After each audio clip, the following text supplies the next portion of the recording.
పద్మావతియే పురుడు పోయగా పద్మాసనుడే ఉసురు పోయగా విష్ణు తేజమై నాద బీజమై ఆంధ్ర సాహితీ అమర కోశమై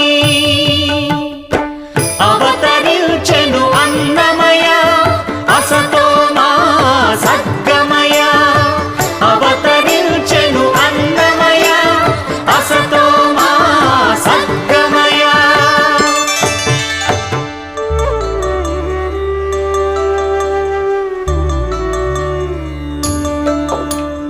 పాపడుగా నట్టింట పాకుతూ భాగవతము చేపట్టెనయ్యా